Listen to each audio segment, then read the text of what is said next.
This week was all about tariffs, tariffs, and more tariffs. However, the market continues to have a muted reaction, with the S&P down just 0.3% for the week. So a quick recap. On Monday, the White House announced the first batch of tariff update letters that included major trading partners like Japan and South Korea.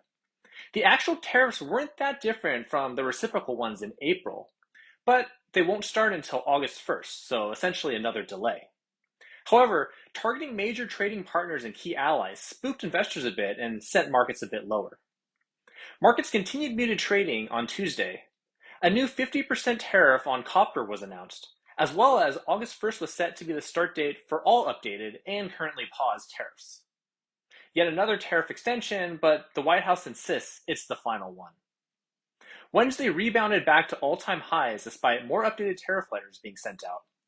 Markets were likely encouraged by more muted tariff action since the initial Japan and South Korea shock. Then, in non-tariff news, Thursday continued to rally on a stronger than expected bond sale.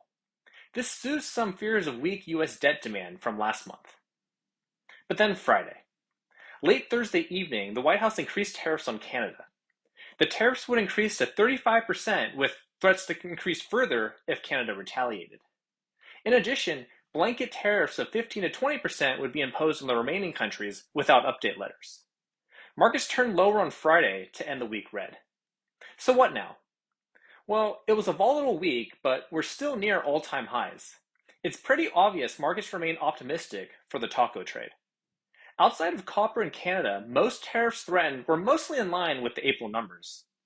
And all new, updated, and paused tariffs won't be imposed until August 1st.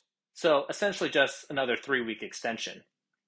We continue to expect markets to ignore tariff headlines and instead wait to see if anything actually gets implemented and how the economy can hold up in the meantime. We'll be getting into Q2 earnings season next week. It'll be a glimpse into how business confidence and outlooks are holding up with the uncertainty. We look forward to getting company takes next week.